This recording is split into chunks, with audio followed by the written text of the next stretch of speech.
Qui sème les vents, récolte la tempête.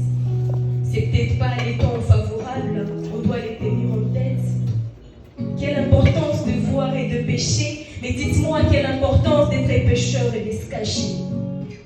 Pourtant, ça ne vaut plus la peine de voir certaines bêtises.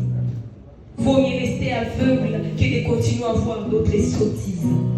Même si la majorité profite, préfère commettre l'irréparable, les temps d'avance-ci, les présents c'est toujours comparable. Les temps d'avance-ci, le présent c'est toujours comparable. Alors dites-moi, que faire? Que faire lorsque la souffrance s'oppose? Malgré les temps fugitifs, ça l'impose. Mes jours et mes nuits, je m'interroge sans retrouver la cause dans ma tête.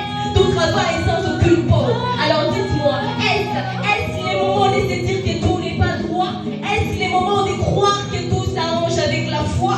On s'est persuadé qu'avec les temps, tout cela allait arriver. Même si on n'a plus la confiance en soi, on veut se battre pour retrouver sa proie.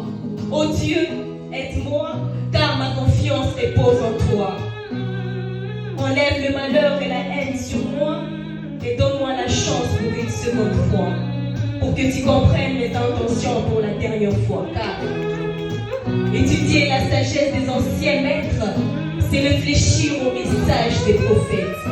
Quelle utilité d'être célèbre et d'oublier ses ancêtres, et pourtant ces mêmes idées nous reviennent dans la tête. Heureux celui qui s'applique à méditer les lois du Très-Haut et l'écouter. Il peut aider les gens haut placés car il a les expériences d'un homme classé. Alors, les messages de sa sagesse feront que les gens racontent quelle était sa gentillesse.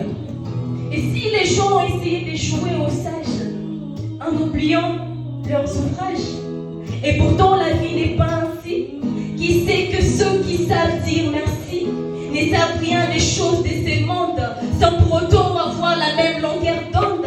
C'est suffisant pour se persuader qu'avec Dieu, rien ne sera comme avant. Plutôt que de continuer à croire que ça va s'améliorer avec les temps. Parce que j'ai entendu 100 fois ces genres de discours. Mais quel pénible consolateur vous êtes tous.